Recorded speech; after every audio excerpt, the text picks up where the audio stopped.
Hola people, konnichiwa, begini bersama Salvian di channelnya Kudetek.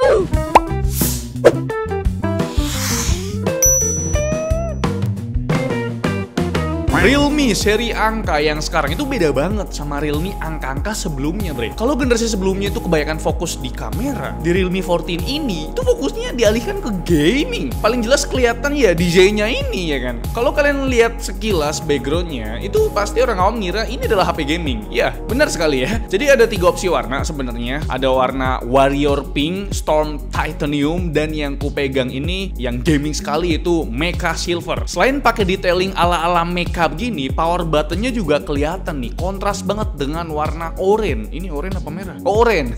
Desain modul kameranya juga berubah total, Pak. Orang bilang sini Redmi. Kalau dibanding 3 generasi sebelumnya yang selalu pakai desain membulat, yang sekarang nih dibikin kotak begini, biar lebih matching sama bahasa desain yang mengarah ke kesan gaming gitu ya. Dan biar status gamingnya tuh nggak dibilang omon-omon belaka, Realme 14 ini dipakein chipset terbaru dari Qualcomm, yaitu Snapdragon 6 Gen 4. Bukan lagi Snapdragon 685. Gaming tuh 685 kan. Nah, Snapdragon 6 Gen 4 ini walaupun cuma kepala 6, bre, tapi performanya bisa bikin kalian paham gitu ya kan. Mulai dari skor Antutunya dulu dah. Snapdragon 6 Gen 4 ini udah ayam-ayamin skornya Snapdragon 7S Gen 3 dan Dimensity 7300 Ultra. Tapi memang ya kalau berdasarkan skor Geekbench 6, single core dan multicore-nya masih di bawah Snapdragon 7S Gen 3. Tapi udah di atasnya Snapdragon 7S Gen 2 tuh. Buat graphics score berdasarkan 3D Mark Wildlife, performanya juga mirip seperti di Geekbench 6 tadi ya. Soalnya Snapdragon 6 Gen 4 ini udah pakai Adreno 810 sama kayak di Snapdragon 7S Gen 3. Gimana, bre? Masih mau menyempelekan prosesor Snapdragon kepala 6 kah? Coba komen dah di bawah.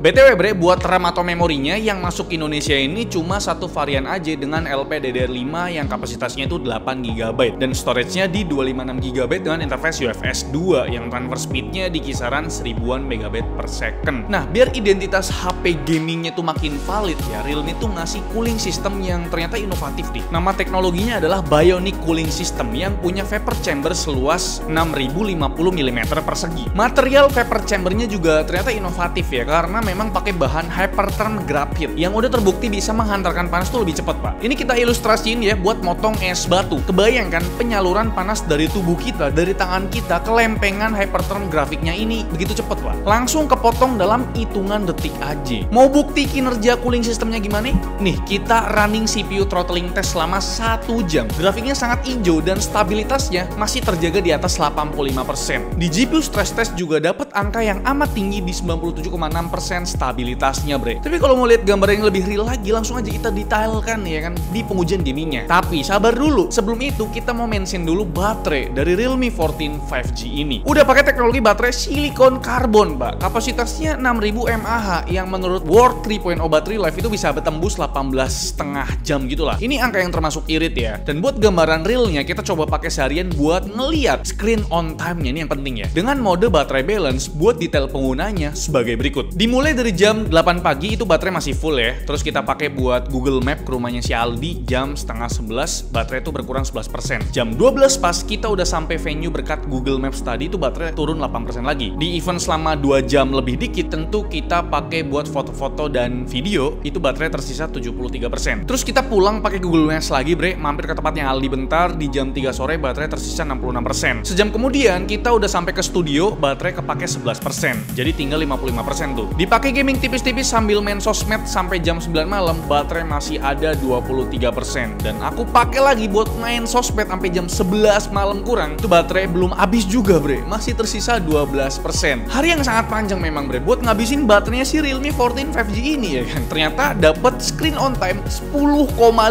jam. Ini awet banget. Biasanya tuh cuma 8 atau ya mentok-mentok 9 jam lah ya kan. Kalau charging time-nya gimana, Bang? Berbekal power adapter 45 watt, 50% pengisian daya cuma butuh waktu 36 menit. Sedangkan kalau dari 0 sampai 100% butuh waktu sekitar 1 jam 20 menit. Ini wajar ya, karena memang kapasitasnya di 6000 mAh tadi, bre. Oh ya, di Realme 14 5G ini udah ada teknologi bypass charging. Jadi kalau kalian mau main game sambil dicas, nggak perlu khawatir lagi lagi soal baterai kembung atau overheat. Ini aman banget. Oke, sekarang kita beneran masuk di gaming testnya dah. Ini banyak banget. Game pertama tentu ada Mobile Legends ya kan. Di sini kita ada tes di indoor dan juga outdoor, bre. Kalau di indoor kita tesnya di ruangan ber-AC dengan suhu sekitar 26 derajat Celcius. Kalau cuma main di preset super dengan frame rate high, tentu HP ini nggak ada kendala sama sekali buat dapetin 90 FPS stabil. Suhu permukaannya pun sangat adem di 36 derajat Celcius baik di sisi layar maupun di backdoornya. Terus buat konsumsi baterainya, main 1 jam, baterai itu berkurang 9% aja. Kita juga tes main pakai preset ultra di mode balance. 30 menit pertama bisa sih ya stabil di 120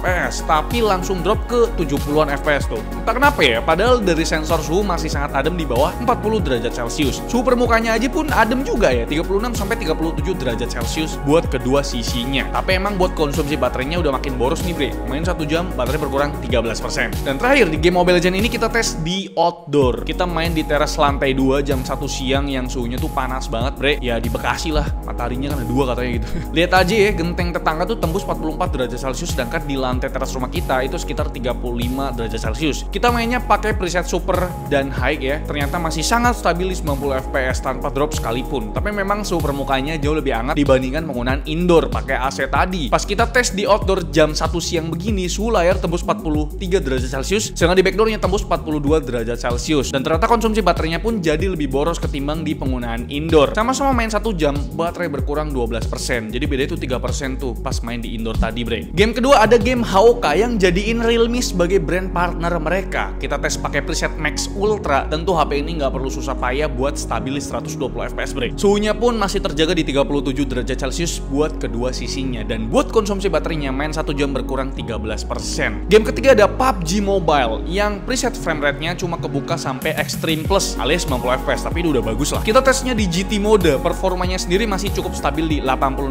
FPS rata-ratanya, tapi dengan suhu permukaan yang udah tembus 44 derajat Celcius di sisi layar dan 42,5 derajat Celcius di sisi backdoornya. Terus buat konsumsi baterainya juga lumayan boros di game ini, cuma main 30 menit loh, baterai berkurang 9%, pak. Lanjut game keempat, game baru nih yaitu Delta Force yang katanya ini game berat. Preset frame rate-nya cuma mentok di Ultimate yang berarti cuma mentok di 60 FPS. Tentu ya buat dapetin 60 FPS stabil di HP ini tanpa kendala, pak. Suhu permukaannya juga terpantau masih di bawah 40 derajat Celcius. Area layar mentok di 39,4 derajat Celcius, sedangkan area backdoornya cuma mentok di 38,5 derajat Celcius. Di sini kita main sekitar 42 menit, baterai cuma berkurang 9% aja. Termasuknya ini game gak berat-berat banget kok, mirip PUBG lah. Cuma memang grafiknya lebih bagus aja.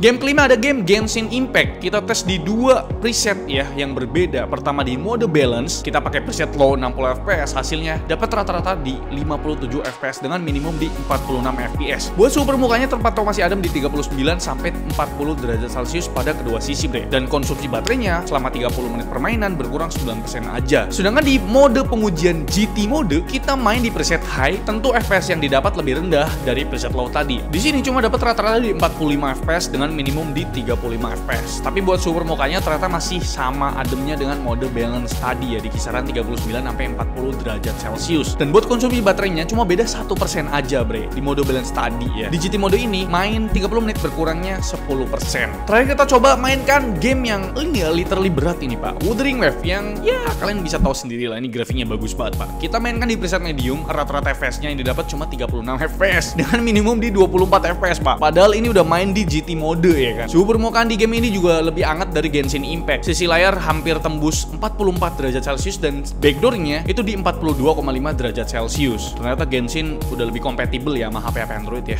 Dan buat konsumsi baterainya main 30 menit berkurang 10% juga. Oke, gimana? Kalian puas gak sama performa gamingnya si Realme 14 5G ini? Jujur aku pribadi udah cukup puas lah. GT modenya itu ngebantu banget ya buat ngejaga performa tetap stabil. Pertanyaan selanjutnya, cooling system di in-game-nya udah terbukti mantep apa enggak nih? Tadi udah kita buktiin ya, performa in-game di Mobile Legends tetap stabil meski main di outdoor yang super terik. Jadi cooling systemnya ini beneran membantu, beneran bekerja lah gitu. Abis game tes tadi, sekarang lanjut kita tes buat produktivitas. Mulai dari tes kemampuan AI-nya buat generate text pakai model lama 3.2 yang 1 billion hasilnya. Realme 14 5G bisa menghasilkan 10,5 token per second. Data pembandingnya kita baru ada Galaxy A56 AJ yang bisa dapat 14,5 token per second. Lanjut buat tes rendering video pakai KineMaster, video 1080p tanpa efek bisa dirender dalam waktu 32 detik aja, bre. Kayaknya cukup segitu aja ya pembahasan spesifikasi dan performanya dari Realme 14 5G ini. Dan sekarang kita lanjut ke bahas layarnya. Best standar aja aja sih ya. Ukurannya tuh 6,67 inci, panelnya AMOLED 120Hz, dan resolusinya Full HD Plus 2400 x 1080p. Kualitas panel AMOLED-nya termasuk yang top tier ternyata ya. Coverage gamut sRGB-nya hampir perfect di 99%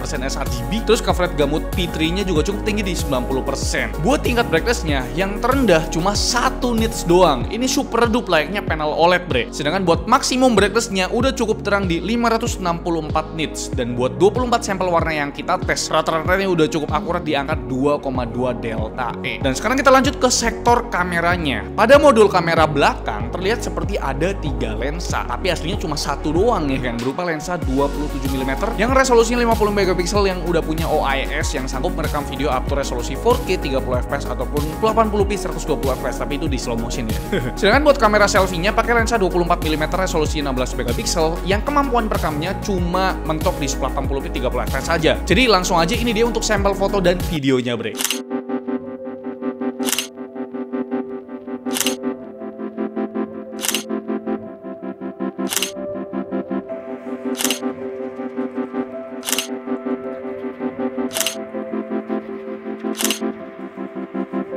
Oke bre, ini adalah kualitas perekaman menggunakan kamera belakang di resolusi tertingginya yaitu 4K 30fps di Realme 14 5G. Gila, bisa 4K 30fps ya.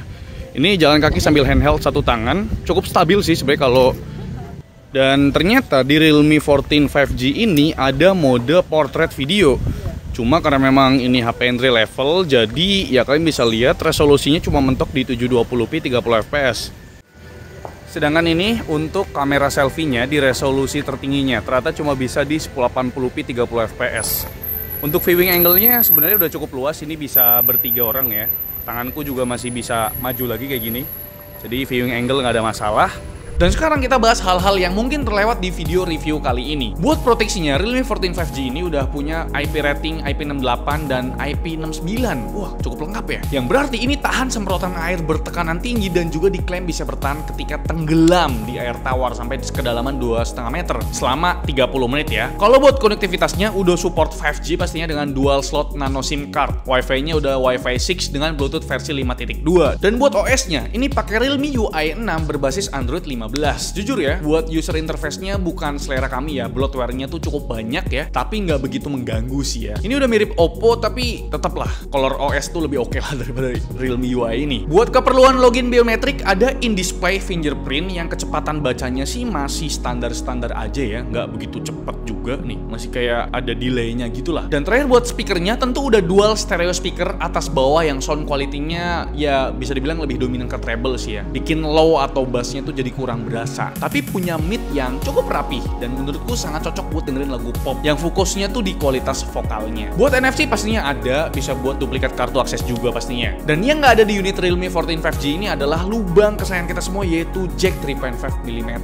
Dengan harga 4,3 juta, apakah HP ini layak dipertimbangkan oleh kalian? Jawaban jujurku sih ya bre, terlepas dari desainnya yang bakal ketutup kalau dipakein case polos, aku pribadi takjub ya sama performa Snapdragon 6 Gen 4-nya. Ini bukan seperti Snapdragon 6 series yang biasanya. Cooling sistemnya juga proper banget ya buat nanganin GPU Adreno 810 yang biasanya ada di Snapdragon 7 series alias mid-range kelasnya itu ya. Baterainya juga super badak ya karena udah pakai teknologi silikon karbon yang bikin kapasitasnya tuh meningkat jadi 6000 mAh. Cuma memang buat kameranya agak dikorbankan di sini ya karena memang fokusnya itu di performa buat gamingnya. Kalau kalian tanya kenapa harganya segitu, kalau 3 jutaan bang pasti saya beli bang. Pasti di kolom komentar pasti kalian bilang mending Poco X7 Pro nambah 300.000 bang. Iya sih. Tapi memang ini kan Realme bro, Realme asli aku gitu. Tapi ini udah bagus loh. Ini untuk kelasan Realme ini bagus sekali pak. Jadi itu dia untuk ulasan review dari kami. Gimana menurut kalian? Coba komen di bawah, kita diskusi, jangan berantem lah. Like video ini kalau kalian suka, dislike kalau kalian jelek pada. Jangan lupa untuk tekan tombol subscribe yang waktu karena bukan warna merah lagi. Solvian, selaku terima kasih. Sampai jumpa di video selanjutnya. Bye bye.